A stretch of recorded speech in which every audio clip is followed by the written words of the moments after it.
Social media के जरिए अपनी पहचान बनाने वाली मुतनाज़िया टिकटॉक स्टार हरीम शाह ने अपनी शादी के बारे में बताकर अपने चाहने वालों को हैरान कर दिया। मुतनाज़िया टिकटॉक स्टार हरीम शाह ने अपनी शादी के बारे में बात करते हुए बताया कि मेरे शोहर अभी कराची में ही मुकीम हैं और वो इस वक्त वजीर भी हैं। तफसीलात के मुताबिक पाकिस्तान टिकटॉक स्टार हरीम शाह ने सोशल मीडिया के जरिए अपनी पहचान बनाई।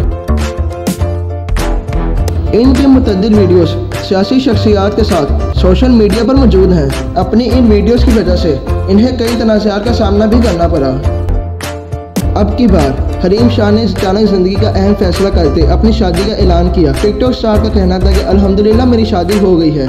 मेरे शोहर पीपल्स पार्टी के रुकन सिंध असम्बली और जानी मानी शख्सियत हैं।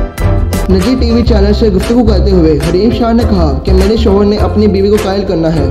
जब वो इन्हें कन्विंस कर लेंगे तो मैं बता दूंगी। मेरे शोहर अभी कराची में ही मुकीम हैं। सिंध से इनका ताल्लुक है और वो इस वक्त वजीर भी हैं। हरीम शाह का कहना था कि मेरा निकाह कराची में हुआ है और अपने शोहर की इजाज़त से ही इनकी तस्वीर शाया करूंगी।